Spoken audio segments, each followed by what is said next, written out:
27 विधानसभा चुनाव से पहले हम ये जानने आए हैं कि युवाओं का क्या कुछ मूड है। युवा तो पूरी तरीके से परेशान है। हम भी बीजेपी के थे, मगर जो है हमने कम से कम 20 बार जो है मुख्यमंत्री के वहाँ पे गए, मगर हमारी कोई नहीं सुनी गई है। सुबह से शाम हो जाएगी मगर शिकायतें खत्म नहीं होंगी। आप किसमें अपना भविष्य देखते हैं?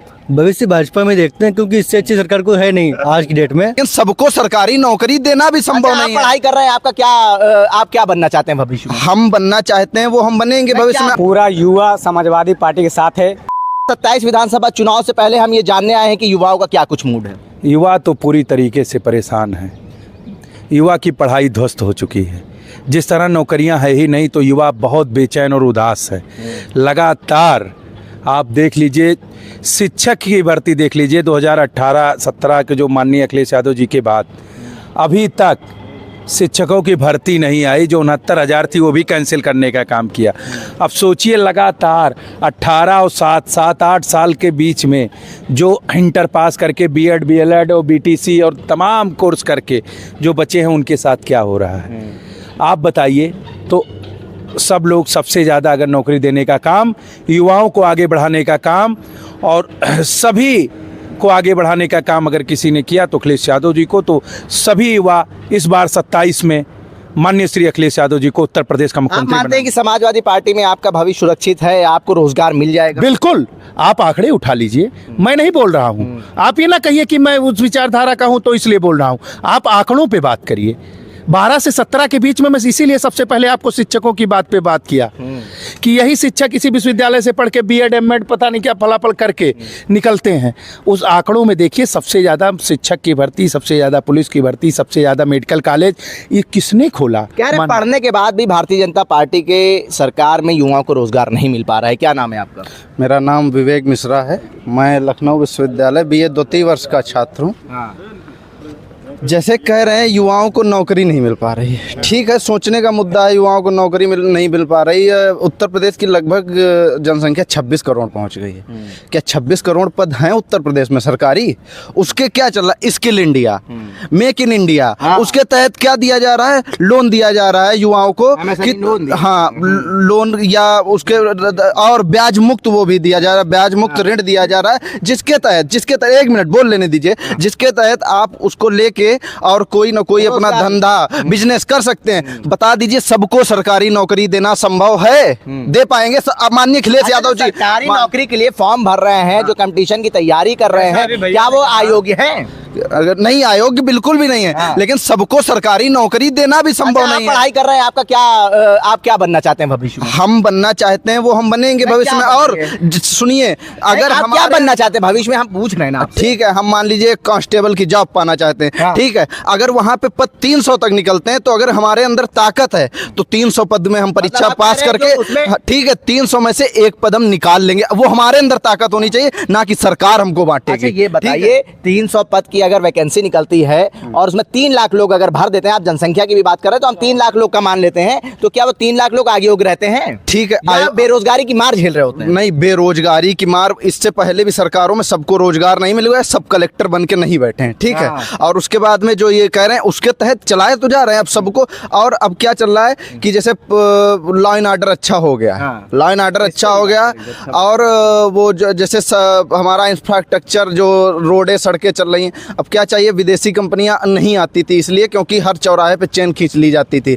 सड़क गड्ढा एक युक्त थी सड़कें, ठीक है, उन पे काम किया गया है। तो अब सबसे जरूरी मुद्दा क्या है? इंफ्रास्ट्रक्चर है, रोजगार है, या लॉ एंड ऑर्डर है? उसके लिए क्या रहता है, जो विदेशी कंपनियां हमारे यहाँ इन्वेस्ट करेंगी, कैसे करेंगी कि सस्ता। हमारे यहाँ देख लीजिए, इसको दो राय नहीं है कि लोईवर सस्ता है, इसमें बिल्कुल भी दो राय नहीं है। उसको बेरोजगारी कहें तो उनको अच्छा, जब हम यातायात सड़क दे देंगे, अच्छा आवागमन की सुविधा होगी, लॉ एंड ऑर्डर अच्छा होगा, तो हमारे इन्वेस्ट करेंगे तो रोजगार मिलेगा। लेकिन सरकार जो है वो असमर्थ है रोजगार देने में, सरकारी रोजगार देने में। बिल्कुल असमर्थ नहीं है सरकार। इतने स्टार्टअप दे रही है, उसके तहत अगर हम लोग सरकारी रोजगार की मैं बात, यहाँ बैठ के हमको रोजगार नहीं देगी। यहाँ बैठ के रोजगार बैठ के कहाँ जाना? सरकार रोजगार मैं आपके पास आ रहा हूँ, आपसे दूसरा क्वेश्चन करूंगा, बताइए क्या कहाँ रोजगार देगी सरकार? सरकार रोजगार देगी जब हम जाएंगे, ठीक है, उसकी एक प्रक्रिया रहती है, उसके तहत जाएंगे, हमको जरूरी तो नहीं हर कोई नौकरी ही करे।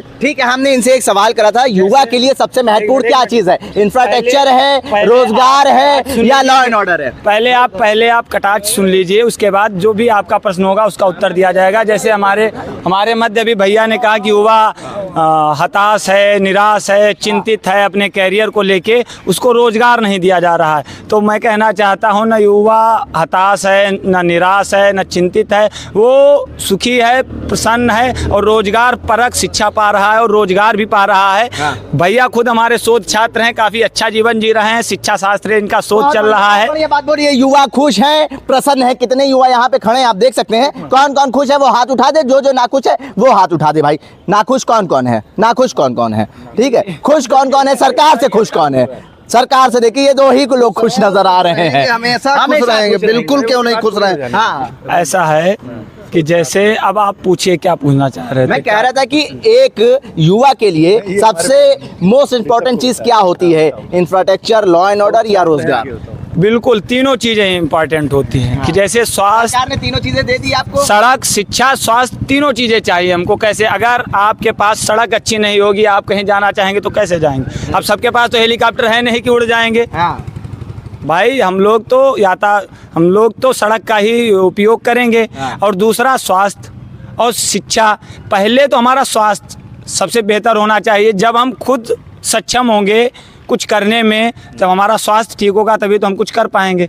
तो उसके बाद सड़क, मान लो कॉलेज तो है, अभी स्कूल तो है। सुनिए, आप एक टिप्पणी करी है गोरखपुर एम्स को लेके, आपको पता है वो टिप्पणी क्या है? पहले आप सुन लीजिए। मान लो कॉलेज दे दिया सरकार ने, स्कूल ले दिया, स्कूल में शिक्षक तैनात कर दिए, लेकिन अगर गांव से स्कूल तक जाने की कोई सड़क नहीं है तो क्या स्टूडेंट उड़ के जाएगा? आप हमको बताइए। तो सड़क भी तो उतनी ही जरूरी है। आपने स्वास्थ्य, शिक्षा, रोजगार की बातें नहीं करी, आपने स्वास्थ्य, शिक्षा और चिकित्सा की बात करी है। बताइए क्यों? जो आप पूछ रहे हैं, इंफ्रास्ट्रक्चर की बात करी, मैंने रोजगार की भी बात करी है ना। तीनों चीज आपको सरकार ने दी है। रोजगार क्या है आपके मायने में? रोजगार क्या है कि सिर्फ सरकारी नौकरी ही रोजगार है? आप इस बात को मानते नहीं? आप क्या कहते हैं? अच्छा सवाल करा, सरकारी नौकरी पे आप लोग सवाल करते हैं ना। क्या सरकारी नौकरी चाहिए क्या? मोदी जी कहते तो हैं कि पकौड़ा का ठेला जो लगा रहा है वो भी एक रोजगार है। अब तो पढ़ने लिखने वाले जो शोध कर रहा है, पीएचडी कर रहा है, पीजी कर रहा है, वो ठेला लगा वादा किसने करा था? मोदी सरकार ने किया था, वो पूरा नहीं हुआ। और ऋषभ भाई अभी एक चीज ये बोले कि इसके रोड बना रहे हैं, सड़क बना रहे हैं, तो क्या इसके पहले क्या उत्तर प्रदेश में कहीं रोड ही नहीं बनी थी? या कोई छात्र कभी स्कूल पढ़ने ही नहीं जा पाता था रोड से चल के? जैसी बात इन्होंने बोली, इन्होंने सिर्फ आम जो युवा है वो प्रसन्न है। इंफ्रास्ट्रक्चर दिया है, स्वास्थ्य दिया है, रोजगार दिया है सरकार ने। कुछ दिखना तो चाहिए कुछ धरातल। सड़कें तो थी, लेकिन मीम्स चलते थे कि जब उबड़ खाबड़ रोड दिख जाए उत्तर प्रदेश आ गया। ये जो युवा के बताए, आप हताश की बात किए। हमारे ये जो दोनों प्रिय भाई हैं, इन्होंने कहा युवा हताश नहीं है, निराश नहीं है, मैंने जो कहा प्रसन्न है। आप जैसे लोग प्रसन्न हैं जो सत्ता में हैं, सत्ता में मौजूद है, तो आपको सब वही है ना कि आपके फाइलों का रंग गुलाबी है, दावा कुछ और है। एक मिनट, इन्होंने बताया मैं शोधार्थी हूँ, मेरा सब कुछ अच्छा चल रहा है।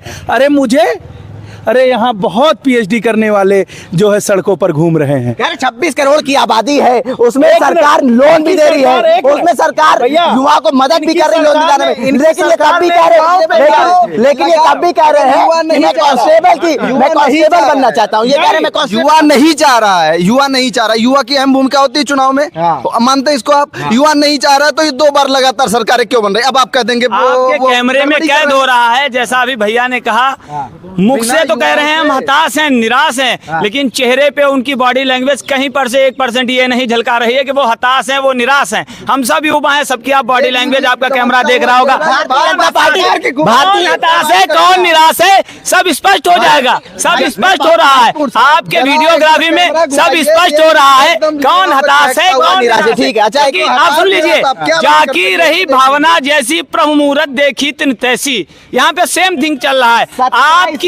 आपकी मनोभावना जैसी होगी, जिसको लेके आपको वो वैसा दिखाई देगा। इससे ठीक है, मेरी सीधा सवाल है, भारतीय जनता पार्टी 2027 में वापस रिपीट क्यों करनी चाहिए? युवाओं को क्या भला मिल जाएगा? क्यों नहीं करनी चाहिए?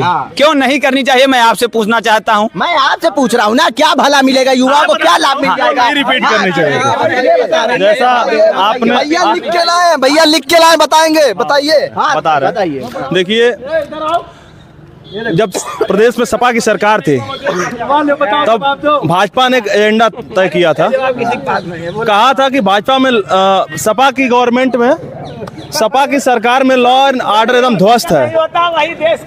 लेकिन आज प्रदेश की राजधानी में जिस प्रकार का भाजपा के शासन में एक उदाहरण सेट हुआ है, मैं आपको याद दिलाना चाहता हूं। अभी कुछ दिन पहले लखनऊ में जिसका कोई कश्यप समुदाय का एक व्यक्ति था जिसको जेसीबी से कुचल के मार दिया गया। मुझे लगता है कि जो बाबा मुख्यमंत्री हैं उनसे प्रभावित होके जैसा वो प्रदेश को दिखाना चाहते हैं, उनके दिशा निर्देशों को सीख के किसी आदमी ने उस शख्स को बुलडोजर से मैं बोल रहा हूँ ना, बुलडोजर से चढ़ा के उसकी जान ले ली।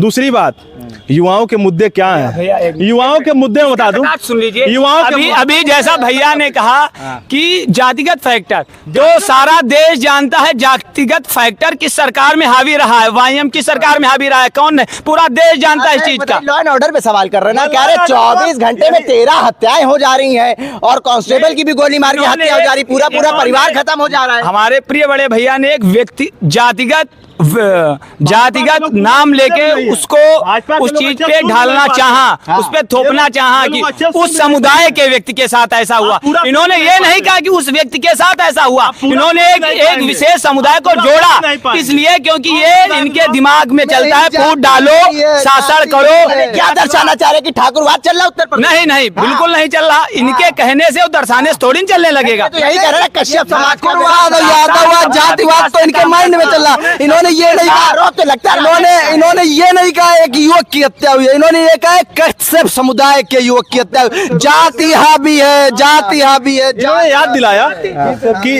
वाईएम फैक्टर चलता था, इन्होंने याद दिलाया कि वाईएम फैक्टर चलता था। क्या कह रहे भाई साहब आप? इधर आइए, इधर आइए, इधर आइए। सुनिए, बोलो। मैं स्वयं ब्राह्मण हूँ, विकास दुबे को मैं भगवान मान लूं, विकास दुबे को, और उस सीओ की जो हत्या हुई थी वो भी तो ब्राह्मण था। विकास दुबे को भगवान में कैसे मान सकता हूँ? वो सीओ की जो हत्या हुई थी वो क्या दीक्षित ने सुसाइड कर लिया दहेज उत्पीड़न से, पुलिस ने कोई कार्रवाई नहीं की। एनकाउंटर होता। ये बताइए, विकास दुबे अभी आज जौनपुर में अभी 2-3 घंटे पहले एक जो है बी फार्मा की डी फार्मा के छात्र की हत्या हो जा रही है। कौन मार रहा है? ये पूरी दुनिया जग जाहिर है। किसका एनकाउंटर नहीं हो रहा है? ये भी जग जाहिर है। ये जैसे कि बताए मैं ब्राह्मण होके, है ना, आप पूरे प्रदेश में देखिए कि ब्राह्मणों के साथ कितना अन्याय हो रहा है। युवाओं के बीच क्या मुद्दे होने चाहिए? मेरा सबसे बड़ा सवाल यही है, क्या जात पात का मामला आना चाहिए या रोजगार, शिक्षा और चिकित्सा पे बात? हमारे नेता हमेशा विजन बहुत बड़ा है उनका। उन्होंने जैसे तमाम चीज़ें सुरक्षा को लेके सबसे ज़्यादा स्कॉर्पियो और ये जो गाड़ियों की 100 नंबर की व्यवस्था अखिलेश यादव ने किया। महिलाओं को लगातार जिस तरह छेड़ा जाता था किसी भी तरह, जैसे वर्तमान में देखिए सबसे ज़्यादा स्तर है छेड़खानी का। अगर ये 10-90 लाने का काम अमेरिका की तर्ज पे अगर कोई किया तो डिम्पल यादव ने किया। 2027 विधानसभा चुनाव से पहले तमाम पार्टियां तैयारियां कर रही हैं। हम लखनऊ विश्वविद्यालय में इस वक्त मौजूद हैं और ये जानने आए हैं कि प्रदेश का युवा किस पार्टी के साथ जा रहा है और किस पार्टी में अपना भविष्य देख रहा है। तमाम पार्टियां ये दावा कर रही हैं कि हमने स्वास्थ्य, शिक्षा और रोजगार के लिए काम करा है। और यहाँ पे जो युवा है वो भारतीय जनता पार्टी का कार्यकाल कैसे देखती है और समाजवादी पार्टी का कार्यकाल कैसे देखती है? क्या नाम है आपका? मेरा नाम कैफ गाजीपुरी है, मैं लखनऊ विश्वविद्यालय का छात्र हूँ। भारतीय जनता पार्टी का कार्यकाल आपकी नजर में कैसे रहा? और अभी 2027 विधानसभा चुनाव से पहले तमाम पार्टियां अपना दमखम दिखा रही हैं, युवा क्या चाहता है प्रदेश का? भारतीय जनता पार्टी के हवाले सवाल पूछने में आपकी आवाज़ बहुत तेज़ हो गई है और इससे लग रहा है कि आपके अंदर भी कुछ है जो आप मेरे ज़बान से बुलवाना चाह रहे हैं, मगर मैं फिर भी बोल रहा हूँ, मेरी जिम्मेदारी है। दूसरी चीज़, युवा होने के साथ ये मेरी जिम्मेदारी है कि भारतीय जनता पार्टी का हम कार्यकाल पीछे पलट के देखते हैं, तकरीबन आज 9 साल 8 साल पूरे होने वाले हैं, हो गए हैं। उसमें हम देखते हैं कि कुछ नौकरियां भी आई, जैसे 50,000 नौकरियां आई पुलिस की, मगर उसके लिए देख लीजिए कि कितनी ज़्यादा भीड़ थी, ऊँट के मुंह में जैसे जीरा रख दिया गया हो, एकदम लंबी कतार लगी हुई थी। दूसरी चीज़, जब सवाल पूछने के लिए हाथ उठाया गया तो उन्होंने कब्र खोदने के लिए, औरंगजेब की कब्र खोदने के लिए फावड़ा थमा दिया। यानी जब हमने अस्पताल मांगे तो मैं रोजगार मेलों का आयोजन करा जा रहा है, विदेश भी भेजा जा रहा है, इजराइल भेजा जा जा रहा है, युवाओं को रोजगार दिया जा रहा है ना उत्तर प्रदेश की भारतीय जनता पार्टी सरकार में। क्या इससे ज्यादा शर्म की बात होगी कि हम युवाओं को कह रहे हैं कि आप इजराइल जाइए, और इजराइल भेजना इस बात की दलील है कि आपके पास कुछ देने के लिए नहीं है। और दूसरी चीज सरकार, जो अभी आपने कहा कि मेले की बात हो रही है, मेला अभी यहाँ कुछ दिन पहले एक फेस्ट लगा हुआ था लिटरेचर फेस्ट के हवाले से। उस मेले में बच्चे एक दिन में जितना कमा के गए हैं अपनी दुकान निजी लगा के, उतनी तनख्वाह वो मेलों में दी जा रही थी। यानी कितनी? 10,000, 12,000, 8,000। ये तो आप किसी दुकान पे चले जाइए और जाने के बाद कहिए कि हम आपका गत्ता और आपका बोरिया, जो चावल की बोरी जो है उसको बोरी खोलेंगे और उतार के ला देंगे, रखेंगे, हटाएंगे, आपकी दुकान में काम करेंगे, कितना देंगे? कहना 15,000 देंगे। वो ये कहेगा। वो भी छोड़िए, ईरानी चाय आपको मिलती है घंटा घर के पास, बहुत सारे स्टॉल, आप वहाँ चले जाइए, कहिए हम आपके काम करना चाहते हैं, कितना देंगे? कहेंगे 12,000, 15,000 देंगे। ठीक है, कहाँ तक पढ़े हो? मोदी जी कह तो रहे हैं सेल्फ डिपेंड बनिए आप। सेल्फ डिपेंड का मतलब ये नहीं होता है कि हम खुद कुआं खोदे खुद पानी पिए। सरकार, आपकी जिम्मेदारी है, आप वहाँ बैठे हुए हैं। बड़ी शर्म आती है ये सोचते हो, बहुत नफ्सियाती जुमला कह रहा हूँ, जब रातों के आप गुजरिए फुटपाथों पर तो आपको लोग नज़र आएंगे फुटपाथों पर सोते हुए। उनकी ज़िंदगी का कोई भरोसा नहीं है कि कब गाड़ी चढ़ जाए। और फिर वही लोग कि जिनके वोट की वजह से वो अभी वहाँ पे बैठे हुए, जहाँ एसी रूम में बैठे हुए हैं, शर्म आती है उनसे कि आप उस रूम में बैठे हो और आपको वहाँ बिठाने वाला आज फुटपाथों पे सो रहा है। कहाँ तक बात की जाए? एक लंबी फेरिस्त शिकायतों की, सुबह से शाम हो जाएगी मगर शिकायतें ख़त्म नहीं होंगी। आप किस में अपना भविष्य देखते हैं? भविष्य भाजपा में देखते हैं, क्योंकि इससे अच्छी सरकार को है नहीं आज की डेट में। अभी आप लोगों ने देखा होगा, सरकार ने 60,000 पुलिस विभाग की भर्ती निष्पक्ष की है जी। और अभी आने वाले समय में पुलिस सब इंस्पेक्टर और कांस्टेबल की भर्ती फिर से आने वाली है मई या जून के महीने में। और उसका पेपर लीक नहीं होगा, ये मजाक कर रहे हैं आपसे। उसकी एजेंसी बदल दी गई है, उस निष्पक्ष होगा सब। अभी जून या जुलाई में फॉर्म उसके आ जाएंगे। नहीं, मतलब पहले वाली एजेंसी जो थी, जिसकी जिम्मेदारी थी, उस पर भरोसा खत्म हो गया है, या फिर तभी बदली जा रही है, या फिर किसी वजह से बदली जा रही है कि फाश हो गया, इस वजह से बदली जा रही है। देखिए, एक परिवार होता है, परिवार में सारे लोग सही नहीं होते ना, तो अधिकारी ने लिख कर सुनिए तो किसी अरे बात तो सुनिए पहले। तो किसी कंपनी में अधिकारी ने लिख कर दिया होगा, तो उस कंपनी को ब्लैकआउट कर दिया गया, नई कंपनी हायर की गई थी। तो बड़े उससे बोल रहे हैं सरकार, बड़ी आसानी से बोल रहे हैं कि किसी अधिकारी ने लीक कर दिया होगा। वो बच्चे जो माँ का जेवर गिरवी रख के दिन भर लाइब्रेरी में बैठे हुए हैं, बाप अपना खेत रहन रख दे रहा है, माँ अपना गिरवी रख दे रही है सोने चांदी को, बहन बैठी हुई है कि मेरा ब्याह हो जाएगा, शायद उम्र निकलती जा रही है। आपने बड़ी आसानी से कह दिया कोई ऑफिसर होगा जिसने लीक कर दिया होगा। उस ऑफिसर का बेटा आप जाके देखिए खंगाल के, लंदन अमेरिका में कहीं पढ़ता होगा, और ये इधर मजदूर कि जिसका बेटा दिन भर खेत में पानी भी डाल रहा है, फिर वक्त निकालने के बाद, हाथ पैर पोंछने के बाद, ऐसे पसीना गिराने के बाद किताब खोल के भी बैठ रहा है। आपने बड़ी आसानी से कह दिया किसी ऑफिसर ने लीक कर दिया होगा। तो वो ऑफिसर अपॉइंट कैसे हुआ बताइए? ये सवाल खड़ा होता है ना। आप बताइए, अभी आपने कहा कि आप भविष्य देखते हैं भारतीय जनता पार्टी में। ऐसा नहीं है कि हम भी नहीं देखते, हम भी देखते हैं। बहुत अच्छे काम किए हैं। आयुष्मान कार्ड लाई, बहुत अच्छी वो योजना है, हम इसकी मुखालफत नहीं कर रहे हैं, मगर जो चीज़ मुखालफत के लायक है, जिसके ऊपर सवाल उठना चाहिए, उस पर सवाल उठाइए। तारीख़ हर दौर में ख़ुद को दोहराती है, चेहरे दूसरे होते हैं। वही चीज़ है कि अंदर का मटेरियल वही होता है, सामने की पैकेट बदल जाती है। हिटलर का दौर था, हिटलर क्या करता था? आपके सामने पूरी तारीख़, इतिहास सामने, हमारे पीछे इतिहास विभाग की दीवारें भी आपको हिटलर की दलीलें आपको देंगी अगर दीवारों से जाके पूछिए। मगर फिर भी हम आपको बता रहे हैं, दोहरा रहे हैं, हिटलर कि जो एक काल में इतना क्रूर हो गया था कि लोगों को अपनी सत्ता बचाने के लिए मार रहा था, भाषण दे रहा था। भाषण देते देते उसने हाथों में अपने एक मुर्गी उठा ली, और वो मुर्गी उठाने का प्रतीक, अब वही बात कहेंगे, ये मुर्गी ये इस वक्त होती तो कहा जाता कि वो हलाल करके खाओ, नहीं डायरेक्ट काट के खाओ। वो वाली मुर्गी नहीं थी। हिटलर के काल में हाथ में मुर्गी उठाई, वो भाषण देता जा रहा है। भाषण देते देते मुर्गी के पंख नोचता जा रहा है, नोचता जा रहा है, नोचता जा रहा है। मुर्गी चिल्ला रही है, बिलख रही है कि मुझे छोड़ दो, जैसे कि आज की जनता। मगर एक वक्त क्या हुआ कि जब उसका भाषण खत्म होने वाला था तो उसने मुर्गी को छोड़ दिया। अब लोग कह रहे हैं कितना बेरहम है, जैसे कि आज की जनता की आवाज़। लोग कह रहे हैं कितना बेरहम है, इससे पूरे मुर्गी के पंख नोच डाले। उसने कहा देखो, आगे आया, आने के बाद मुर्गी के पीछे देखा, उसके सामने चंद चारे डाले, जैसे कि आज की योजनाएं। चंद चारे डाले और डालने के बाद पीछे मुड़ के देखा तो फिर वो मुर्गी दौड़े दौड़े आ रही है। जैसे आज के दौर में भीड़ में जाते हुए जिंदाबाद मुर्दाबाद के नारे लगाते हुए हमारे युवा फिर जब देखा और कहा कि देखो यही है इस जनता का हाल, शुरुआत से लेके आखिर तक इसके पंख नोच डालो। कैसे नोच डालो? बेरोज़गारी के ज़रिए नोच डालो, सड़क में गड्ढे के ज़रिए नोच डालो, महंगे अस्पतालों के ज़रिए नोच डालो, धर्म के विवाद के ज़रिए नोच डालो। जब चुनाव करीब आए तो एक हो जाओ, और एक होने के बाद क्या करो? उसके सामने चंद योजनाएं, चंद नौकरियों के सूखे और बेवक़्त और बेकद्र दाने डाल दो। वो उसको ज़रूरत है, वो खुद अपनी जान बचाने के लिए, ज़िंदगी बचाने के लिए उन नौकरियों के पीछे भागेगी। ये चीज़ शायद कहीं ना कहीं हमें इस दौर में दिखाई दे रही है। हिटलर किसको कहना चाह रहे हैं आप? हिटलर मैं किसी व्यक्ति के तौर पर नहीं कह रहा हूँ। हिटलर, देखिए कभी कभी ऐसा भी होता है कुछ शब्द इतने ज़्यादा बदनाम हो जाते हैं वो खुद परिभाषा बन जाते हैं। तो हिटलर एक व्यक्ति नहीं बल्कि एक सोच हो गई है। अब वो हो सकता है सोच आपके भी अंदर पाई जाए, वो सोच हमारे अंदर भी पाई जाए। युवा होते हुए, अगर मैं युवा होते हुए सवाल न पूछूं और अपने सवाल को दबाऊं तो एक हिटलर मेरे अंदर भी आ रहा है। अगर आप मीडिया कर्मी होते हुए सवाल न पूछे और अच्छे सवाल का जवाब खुद ना दें तो एक हिटलर आपके अंदर भी पाया जाता है। हमारा आवाज जो मिलके वो चला गया, आवाज चला गया वहाँ पे। ये गद्दारी हुई भ्रष्टाचार के चक्कर में। भ्रष्टाचार भाजपा में है ही नहीं, ये लोग कह रहे हैं। नहीं, भ्रष्टाचार का तो हम ये नहीं कह सकते, मगर जो है जो कहा गया वो चीज हुई नहीं है, वो चीज नहीं है। लोगों की नौकरियां जा रही है, लोगों के पास पैसे नहीं है। 8,000 10,000 की नौकरी। आदित्यनाथ की नाक के नीचे भ्रष्टाचार हो रहा है उत्तर प्रदेश में। नहीं, हम ये नहीं कह रहे हैं, मगर ये कि रोजगार बिल्कुल नहीं है। आज हमारे पास मास्टर डिग्री है, पीड़ित ना। हाँ नहीं, बिल्कुल है। हमारी नौकरी, हम भी बीजेपी के थे, मगर जो है हमने कम से कम 20 बार जो है मुख्यमंत्री के वहाँ पे गए, मगर हमारी कोई नहीं सुनी गई है। सुनवाई हो ही नहीं रही है, कह रहे हैं। बिल्कुल, हम तो ये कह रहे हैं कि अभी हम इंडिया लिटरेसी बोर्ड में थे, वहाँ से नौकरी हटा दिया गया, फिर मुझे वहाँ पे 20 चक्कर लगाए और आज तक भी नहीं सुना गया। पूरा युवा समाजवादी पार्टी के साथ है और 2027 में एकदम तय है। पूरा युवा लगा हुआ है। युवा को इस सरकार में रोजगार नहीं मिल रही है, शिक्षा नहीं मिल रही है।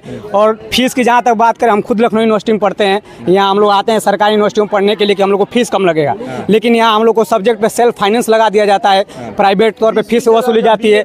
इसमें आकर बताइए हमको, लखनऊ यूनिवर्सिटी में आकर हम लोग को जब एक सेमेस्टर का 10,000 15,000 फीस देना पड़ेगा, तो हम लोग ऐसे लखनऊ विश्वविद्यालय में या सरकारी संस्थाओं में कैसे पढ़ पाएंगे? तो ये सरकार युवाओं को कमजोर करने के लिए और गरीब वंचित लोगों को पढ़ाई से और शिक्षा से दूर करने के लिए हर जगह फीस के माध्यम से, और बेरोजगारी तो ऐसे ही भरी पड़ी है। लोगों के पास पैसा है नहीं, गरीब के बच्चे पढ़ नहीं पा रहे हैं और सरकार दिन पर दिन फीस बढ़ाई जा रही है, जिसकी वजह से निराश है युवा, निराश है और युवा को रोजगार नहीं मिल पा रहा है। हम लोग पढ़ने के बाद में हम लोग को ये नहीं लग रहा है कि अगर इस सरकार रहेगी तो हम लोग को रोजगार मिल पाएगा। इसलिए में आप अपना भविष्य सुरक्षित नहीं, बिल्कुल ही सुरक्षित नहीं है। इसलिए हम लोग 27 में सरकार बदलने का काम कर रहे हैं। कौन सी पार्टी आ रही, किस पार्टी के साथ युवा खड़ा है? देखिए, युवा उम्मीद खोज रहा है और उस उम्मीद के किरण का नाम अखिलेश यादव है। क्यों आनी चाहिए अखिलेश यादव की सरकार 27 में? क्यों आनी चाहिए? अगर किसी को जानना है तो 2012 से 17-16 तक का कार्यकाल उठा के देख लें, उनको पता चल जाएगा। 10-90 से लगाए, यूपी 100 से लगाए, पूर्वांचल एक्सप्रेसवे और ये जो सामने मेट्रो दिख रहा है, ये अखिलेश यादव की देन है। अरे भारतीय जनता पार्टी और मुख्यमंत्री योगी आदित्यनाथ तो कह रहे हैं उत्तर प्रदेश को उत्तम प्रदेश बना दिया है, लॉ एंड ऑर्डर बेहतरीन है, इससे बढ़िया किसी ने लॉ एंड ऑर्डर नहीं दिया है और अपराधी प्रदेश छोड़ के भाग रहे हैं। अच्छा, आप बताइए, एक प्रदेश में एक दिन में 13 से 14 हत्याएं हो जा रही हैं। आपके लखनऊ में ही बुलडोजर से दाब के मौत कर दी जा रही है। एक कैसा जीरो टॉलरेंस है? इस मुख्यमंत्री को पता नहीं है कि ये प्रदेश काले चश्मे से नहीं चलता है। अभी एक मेरा भाई बता रहा था, ये देश और प्रदेश सूझबूझ और समझदारी से चलता है। यहाँ एक एक जान की कीमत होती है। शायद इस बाबा को नहीं पता, इस बाबा को समझ जाना चाहिए। ठीक है, देखिए तमाम युवाओं के साथ हम बात करने आए थे लखनऊ विश्वविद्यालय में। इस वक्त हम लोग मौजूद हैं, तमाम युवा हैं, उनसे बात करी और ये जानने की कोशिश करी कि 2027 में युवा किस पार्टी के साथ है। उल्टा चश्मा के लिए आकिब मिराज खान, लखनऊ।